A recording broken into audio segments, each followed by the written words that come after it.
आप देख रहे हैं राष्ट्रीय न्यूज नेटवर्क। पाकिस्तान पे हमला तो भारत की सेना ने नहीं किया था, उसने हमारे निर्दोष लोगों पर प्रहार किया था।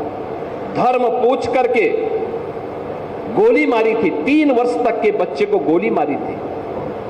कानपुर के शुभम द्विवेदी को मात्र 2 महीने पहले शादी हुई थी उस युवक की, उसकी पत्नी के सामने गोली मार दी गई। 26 ऐसे लोगों को निर्मम हत्या कर दी गई और उसके बाद 24 के बदले 124 लोग भारत के बहादुर जवानों के, भारत के तीनों सेनाओं के द्वारा संयुक्त रूप से की गई कार्रवाई में इतने 124 से अधिक आतंकवादी मारे जा रहे हैं। तो गलती भारत की नहीं,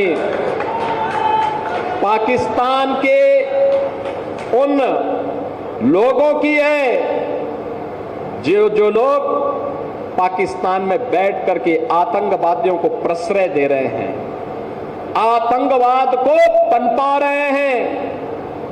और ये आतंकवाद में विश्वास के साथ कहता हूं, ये पाकिस्तान को ही ले डूबेगा एक दिन। अब ज्यादा दिन नहीं रहे पाकिस्तान के पास। वैसे भी हमारे एक पूज्य संत ने घोषणा की थी कि पाकिस्तान तो ये भविष्यवाणी है, पाकिस्तान का आध्यात्मिक जगत में कोई अस्तित्व नहीं है। और याद रखना, जिसका अपना वास्तविक अस्तित्व न हो तो वह कृत्रिम होता है, और कृत्रिम कोई भी चीज होगी उसकी एक निश्चित लाइफ होगी, उससे ज्यादा नहीं। 75 वर्ष बहुत जी लिया पाकिस्तान, अब उसका समय आ गया है, वो अपने ही कृत्यों से अब अपनी सजा पा रहा है। लेकिन आज भारत के बहादुर जवान जिस मजबूती के साथ पाकिस्तान को उसका जवाब दे रहे हैं, हर भारतवासी को अपनी सेना की यूनिफॉर्म पर, रक्षा बलों के अपने बलों पर के जवानों पर गौरव की अनुभूति करनी चाहिए। आज बहनों और भाइयों, ऐसे ही अयोध्या का एक लाल भारत के पूर्वोत्तर राज्य की सीमा पर रक्षा करते हुए शहीद हुआ है।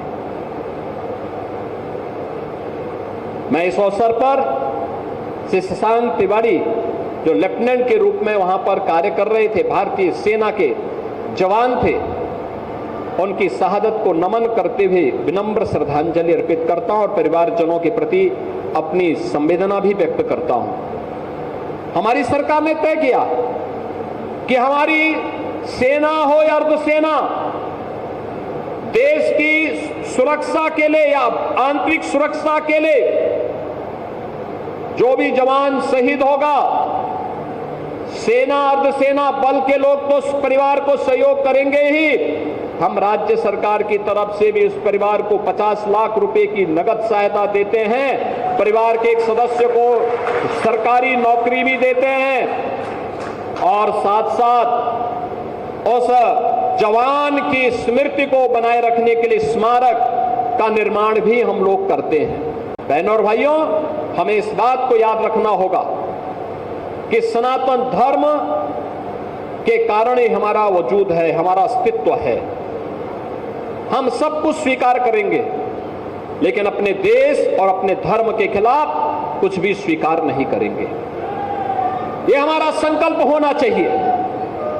श्री राम जन्मभूमि, श्री हनुमानगढ़ी, हमारे पूज्य संतों के आश्रम, हमारे मठ मंदिर, हमारे पूज्य संतजन, इस सनातन धर्म के स्तंभ हैं, सनातन धर्म के आधार हैं। इनका सम्मान होना चाहिए। इनकी गरिमा और इनके गौरव के विरुद्ध कोई भी आचरण स्वीकार्य नहीं होना चाहिए। और इसीलिए डबल इंजन की भारतीय जनता पार्टी की सरकार पूरे देश के अंदर विकास को विरासत के साथ जोड़ करके कार्य कर रही है। विरासत जो भगवान राम की है, विरासत जो भगवान श्री कृष्ण की है, विरासत जो बाबा विश्वनाथ की है, विरासत जो हमारे पूज्य संतों की है, और विरासत की उसी व्यवस्था को आगे बढ़ाने के लिए आज आप देखते होंगे अब हम लोगों ने अयोध्या के साथ साथ विंध्यवासिनी धाम में भी काम प्रारंभ किया, वहां पे एक भव्य कॉरिडोर दे दिया है। प्रयागराज में भव्य और दिव्य कुंभ आपने देखा होगा, कितना भव्य और दिव्य कुंभ हुआ था। सनातन धर्म का आयोजन इतनी भव्यता के साथ होगा और दुनिया की कोई माई का लाल उस आयोजन में विघ्न बाधा नहीं डाल पाएगी। यह भी हमारा संकल्प था। पूज्य संतों के आशीर्वाद से कार्यक्रम पूरी भव्यता के साथ आयोजन संपन्न हुआ।